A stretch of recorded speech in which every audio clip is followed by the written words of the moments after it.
You know that feeling, right? Being up against it with money, the bills pile up, saving feels impossible. There's just this constant worry humming in the background. Oh, yeah. It's something pretty much everyone deals with, I think, that sense of constraint, maybe anxiety. Exactly. Yeah. And one of the sources we're looking at today, the book The Uncomfortable Truth About Money, calls it feeling caged by money, Mhm. whether it's like actually limiting what you can do or just this mental weight. A really good way to put it. It's a shared human thing, that feeling. Well, today we're going to dive deep into that book by Paul Podolsky.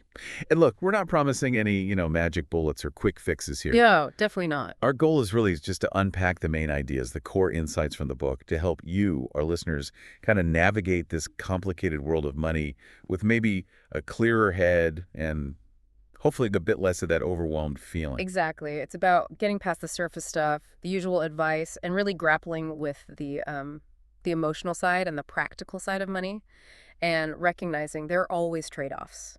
Always. And the author's own story, how he got into all this, it started with a really powerful moment. Brooklyn, 1997. He's on the sidewalk with his little boy. Oh, I remember reading this part. Yeah, and they're watching rats in the garbage. And for him, that was it. A total wake-up call. He thought something needs to change fast. Just knew he needed a different kind of financial footing for his family. Pretty relatable, Ryan. Absolutely. It grounds the whole thing, doesn't it? Takes it away from abstract numbers and puts it right into, everyday life and wanting something better. Okay, so let's get into this core idea of how we should even approach thinking about money. The author talks about holding two ideas in your head at the same time. Reverent awe and practical reality. What's that actually mean? Well, it's this duality he sets up. The reverent awe part is about those moments in life that are deeply meaningful but have like nothing to do with money. Like what specifically? Seeing an amazing sunset, hearing your kid laugh, really connecting with someone, the stuff that actually makes life rich, right? Yeah. The point is, financial well-being isn't just about the bank balance. It's also about how money lets you have those non-money experiences. He uses a really nice example for the awe part, doesn't he? A childhood memory, bird watching with his mom in Massachusetts. He Mhm. remembers the smell, the wet sneakers, all these sensory details. Yeah, Woods Hole. It's beautiful. And it shows how those, like, seemingly small, non-financial moments stick with you. They have real value, completely separate from money. But then, bam, he hits you with the practical realities, like Right. having to basically bribe doctors in Moscow with $2,000 in cash just so his son could be born safely. Wow, yeah. Talk about a contrast. And then there's that rat incident we mentioned, which really drove home the need to get his finances sorted. It's a stark difference. It really is. That contrast is key. It shows how quickly the real world, the need for money for basic things, safety, health, can just slam into those moments of awe. It's an undeniable thing. So for our listeners thinking about their own lives, how do those two things, the awe and the practical reality, mesh or clash? Well, connecting it back, it's about seeing that your desire for a meaningful life, those awe moments you want, isn't totally separate from managing your money. Money's a tool, right? The author suggests it's a critical tool to help you build that fulfilling life, but still, just one tool. It's about finding that balance, knowing one doesn't cancel out the other. Okay, the book's title is The Uncomfortable Truth About Money. So let's lean into that discomfort. What are some of those key uncomfortable truths he raises? One of the big ones is just how weird people are about talking about money. He says maybe even more uncomfortable than talking about sex. Yeah. Yeah, he notes how people might share super personal stuff online, even like intimate photos, but ask about their salary, suddenly total silence, walls go up. It definitely rings true. You hear all sorts of gossip, but money talk is often taboo. Why do you think that is? What does the author say? He digs into a few reasons. If you feel you don't have enough money, there's often this sense of shame, like it's your fault. Right. But if you do have a lot, there's this fear of resentment maybe, or people hitting you up for loans. Yeah, awkwardness. And then there's that weird thing where even really wealthy people can feel poor just because they're comparing themselves to someone even richer. It's all relative and tied up in insecurity. Does that sound familiar from what you see? It really does. Money seems to be this constant source of worry, almost no matter how much someone actually has. Exactly. And the author really hammers this home. There are no permanent fixes with money. It's just this endless series of trade-offs, no magic answers that last forever. People have worried about money for literally thousands of years, and, well, that's probably not changing. That underlying anxiety, it's pretty fundamental. Okay, Let's shift gears a little. The book talks a lot about disruption. What kind of disruption are we talking about here in relation to money? So disruption, in his view, is like this major force constantly changing our money situation. It happens on two levels. You've got the external stuff, big economic shifts, new technology changing everything. Right. And then there's the internal stuff, our own emotional reactions to those changes, our habits, our reflexes. So the key takeaway for listeners is, change is constant with money. You got to learn to adapt, think calmly through the chaos, not just fight it. That's crucial. He shares some really personal examples of disruption in his own life, right? Yeah. His mom dying young was a huge negative one, Mhm. but his dad's very rational, scientific way of thinking Mhm. was a positive influence for navigating uncertainty. It's amazing how those early experiences shape us financially. Yeah, and what's interesting is how he connects those personal things to bigger trends. His dad worked on the Manhattan Project with Oppenheimer. Wow. So he grew up valuing like calm thinking, education, not being flashy with money. But losing his mom probably made him hyper aware of how fragile things are, how quickly things can go wrong financially. Yeah. And then he looks at the bigger picture, how random our starting points are. He mentions wealth stats, how different your experience of money is depending on which, income level you're born into. That's such a critical point for people to think about. If you start out in the lowest bracket, money might just mean scarcity. That's your reality. Born at the top, totally different set of issues and opportunities. Where you start, which is mostly luck, has this huge lasting impact. So given that disruption, personal, economic, is going to happen, what does he suggest we actually do about it? How do we handle it? The main thing, he argues, is learning to think clearly when things are going crazy. Stay calm amidst the chaos. And he suggests practical things. Good sleep, diet, exercise, maybe therapy, yoga, meditation, even religious practice.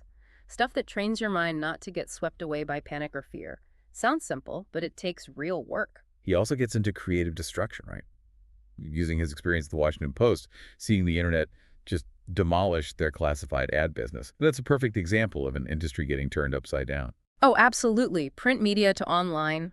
Classic creative destruction. Old models get wiped out by new tech. And he thinks this process might even speed up with things like AI coming online now. And trying to fight that change like the Soviet Union or North Korea did, that just leads to decline and instability, doesn't it? Yeah, exactly. Places that try to freeze things, resist change, they tend to stagnate economically, which, often leads to instability and people suffering. Adaptability is key. It's interesting he mentions his dad choosing government work specifically for the stability, even if it meant less money than the private sector might have offered. That's a trade-off right there. It really highlights that tension, doesn't it? Security versus maybe higher rewards, but more risk. There are always costs and benefits, whether you lean towards being super cautious or taking bigger swings. And the author himself, he's lived through some major crises. The Asian crisis in '98, the dot-com crash, 2008, the pandemic. He talks about that horrible feeling of watching your savings just shrink. Yeah, those personal experiences really bring home how volatile things can be. A reminder that even if you do everything right, big global events can hit your finances hard and fast. Which leads perfectly into the next big idea, volatility. Yeah. And it's not just about the stock market bouncing around, is it? No, not at all. Volatility basically is just the rate of change. We think stocks, sure, but it applies to your job security too, your savings, even your health. How quickly can things change in those areas? So the ups and downs in our finances can kind of mirror the ups and downs in the rest of our lives. Also, Yeah, that's a bit sobering to think about for our listeners. it is. And the really tricky part is that sometimes these different kinds of volatility can hit you all at once. Lose your job, get sick, and the market tanks. It might not be likely, but it's possible. Something to keep in mind when you think about being financially prepared. Okay, let's get more concrete. Income, scale, prices. He starts with the basics. Know how much you need to live, and offer work people actually need. Sounds simple, but critical. It's the absolute foundation, isn't it? Gotta know your baseline expenses. And your income comes from doing something valuable that the economy, other people, are willing to pay for. He points out the advantages of education, certifications, but also shares his own story struggling with pre-med because he just wasn't interested. Plus, dyslexia. It shows the standard path isn't always right. That's a great reminder for everyone listening. Yeah, degrees and skills help, but finding work that actually fits your interests and talents, that's just as crucial for long-term success and, frankly, happiness. Then there's scale. Applying your skills so revenue grows way faster than costs. He contrasts airlines' big scale, but huge costs, With Google, massive scale, tiny cost per extra user. That difference is huge. Yeah, scalability is key for serious wealth creation. Businesses that can scale like that, where costs don't really rise much as sales explode, that's where you see exponential growth. He uses this great image. Economies shifting like sands under the ocean tide. Really captures how dynamic things are and how hard it is to see the shifts coming or know if they're already baked into prices. It's a perfect analogy for that constant flux. Industries rise and fall. Understanding those tides is helpful, for sure. But yeah, market prices usually already reflect what everyone thinks is going to happen next. Let's talk prices. He breaks it down simply. Salary is the price of your talent. Bills are the price of what you consume.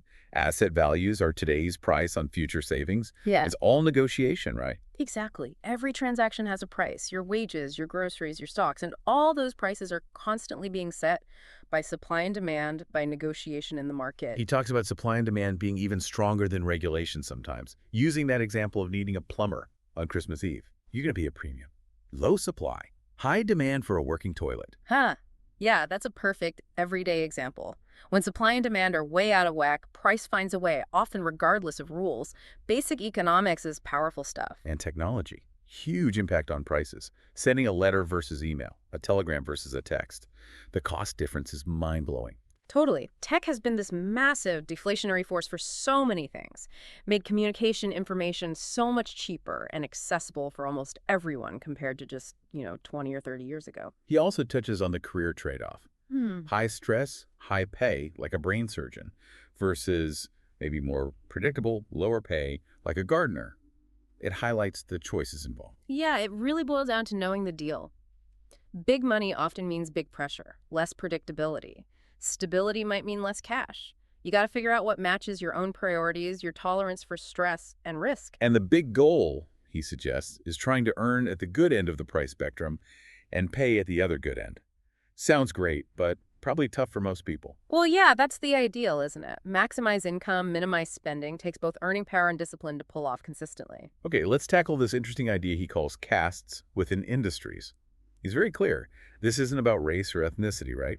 It's about money and power structures within professions. Right, that's a really important clarification. He's using castes more like a metaphor for the hierarchies you see based on who controls the money and influence in an industry. And he says moving between them is hard, but not, impossible. He uses his own move from journalism to finance as an example of changing castes, but stresses how hard it was. And he even sees writing this book now as another attempt at a shift into the world of authors. Those personal examples really show the effort involved, the hurdles you face trying to climb that ladder in a new field. You need new skills, new connections. You got to prove yourself all over again. And things like education level, where you live, those often act as markers or even determinants of your caste, he says. A degree matters, and living in the right city can open doors. Yeah, those are huge factors in economic mobility, no doubt. Good schools, living near thriving job markets that can make a massive difference to your financial path. He mentions how some businesses face less competition because of regulations or monopolies, while others have huge scale advantages. This seems tied to that idea of earning at the better end of the price range. Exactly. Industries with less competition or big-scale advantages, they often have fatter profit margins, which mean they can potentially pay people within those castes more money.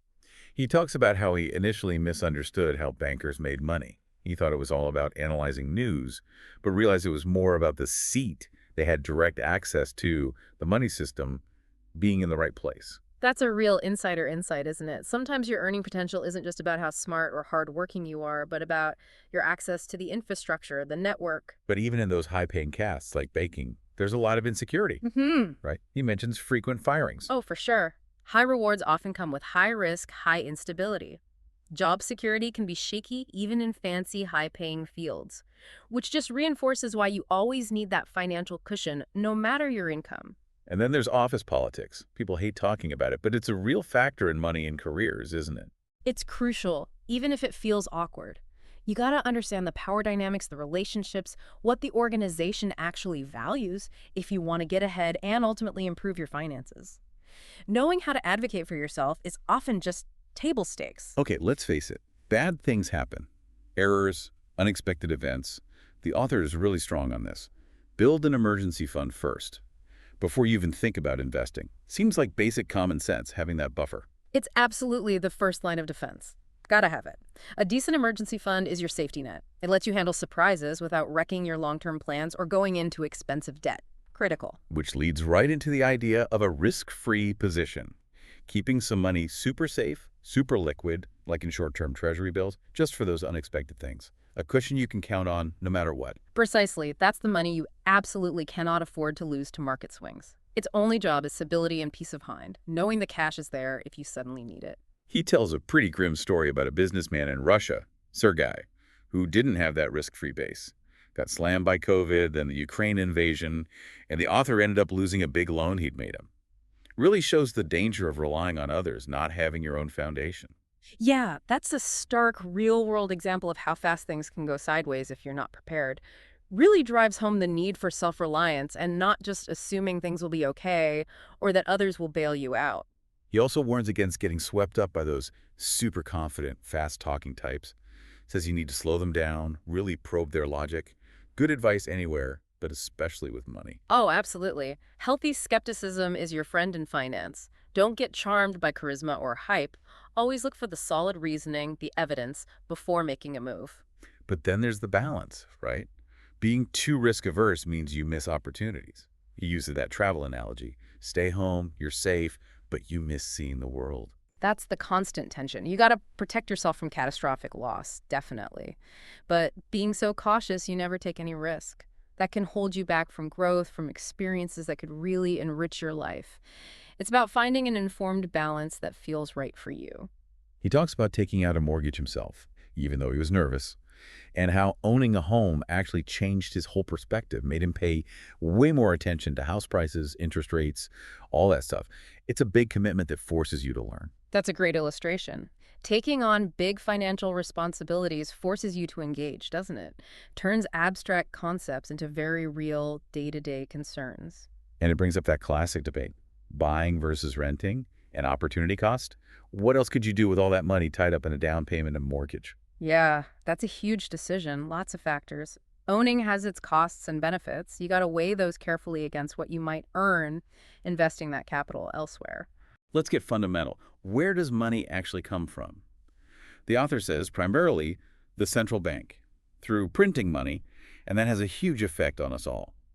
It can feel kind of abstract though, right? It can, yeah. Yeah. But understanding the basics of the central bank is pretty key to seeing the bigger economic picture.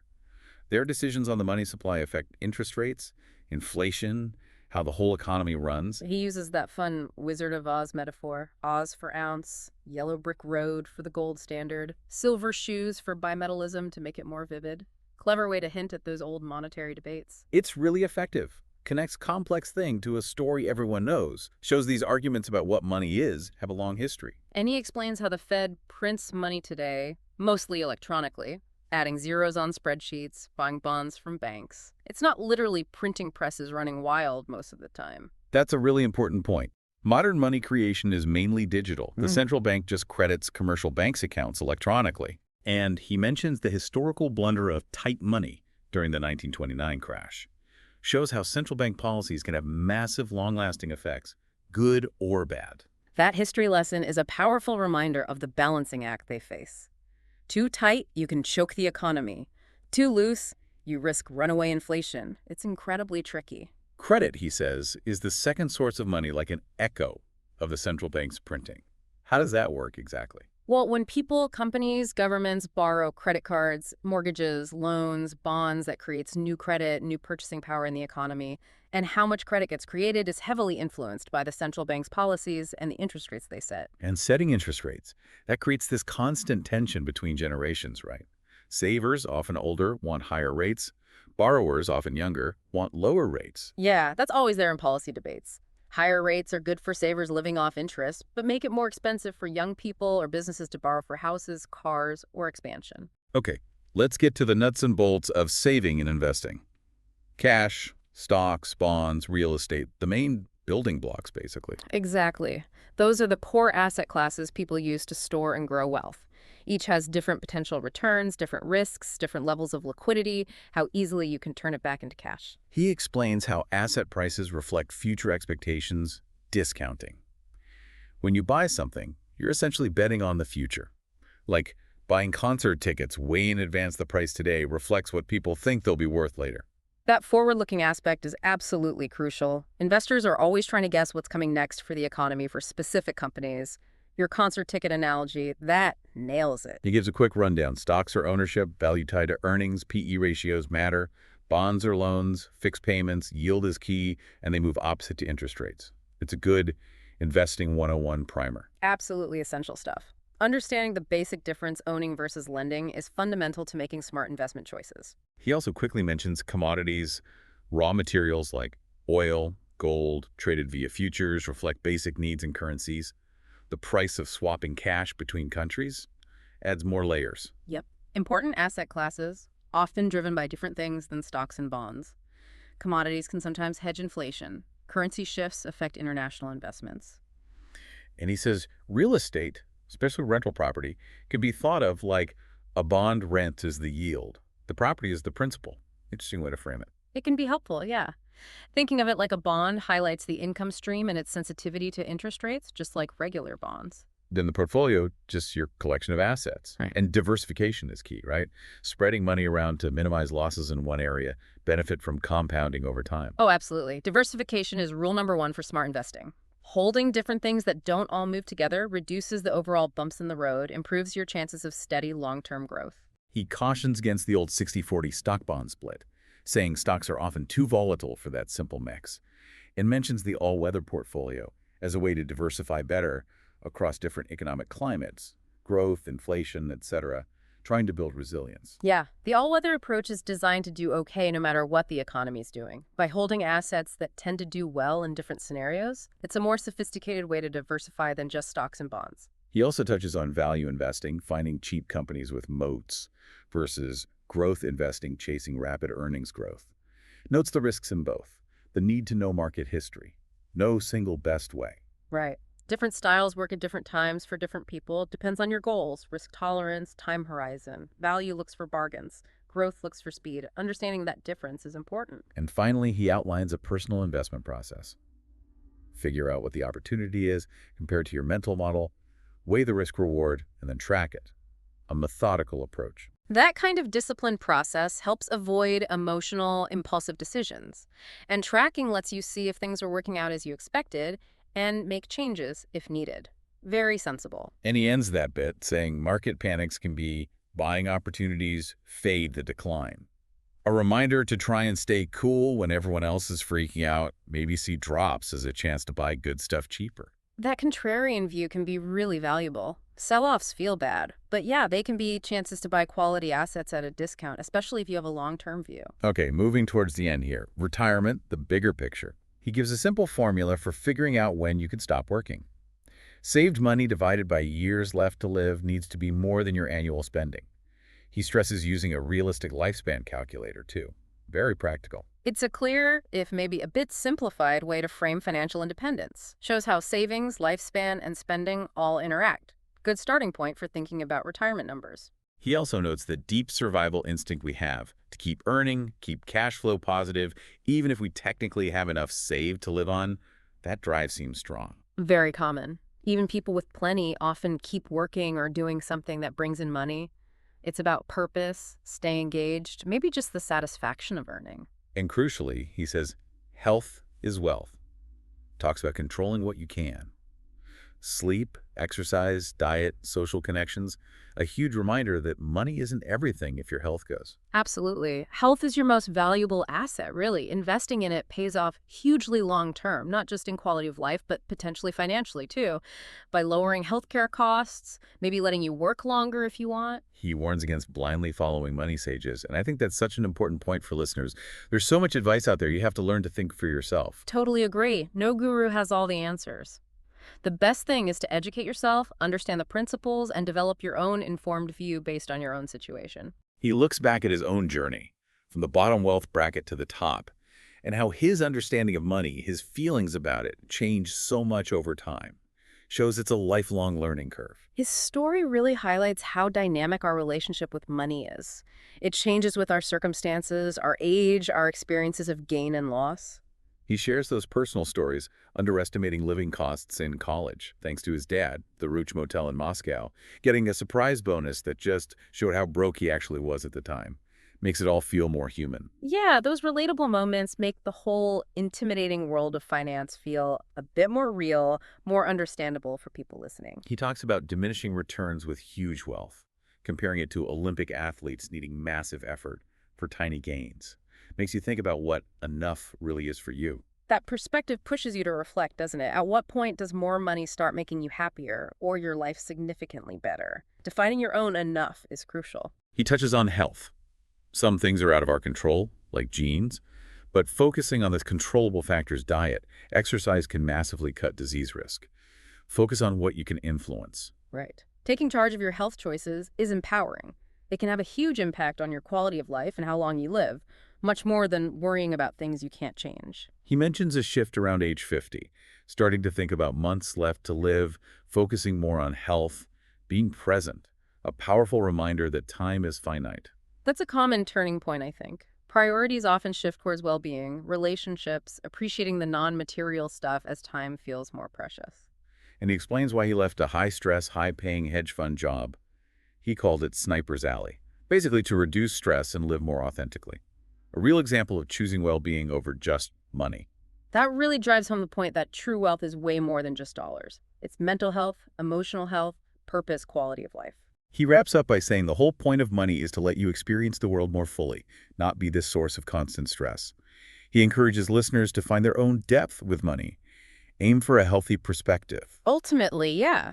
It's about using money as a tool for a better, richer life, not letting it control your emotions or decisions or your overall sense of happiness. So, wrapping up this deep dive on the uncomfortable truth about money, we've covered quite a bit. The emotional versus practical sides, disruption being constant, understanding prices and volatility, those industry casts, needing that risk-free cushion, investing basics, and finally, using money to live a fuller life. And the big message, as the author makes clear, is no easy answers, no gurus to follow blindly. The key thing for everyone listening is learning to think for yourself, build your own understanding, and figure out your own healthy relationship with money. So, our final thought for you to chew on. How can you better blend that reverent awe for life with the practical reality of managing money? How can you navigate your own path with maybe more clarity and less anxiety? Maybe think about which idea we discussed today really hit home for you, what you might want to explore more. And hey, if you found this discussion helpful and want to go deeper, definitely check out the book itself, Paul Podolsky's The Uncomfortable Truth About Money. It goes into way more detail on all these important, sometimes tricky parts of life.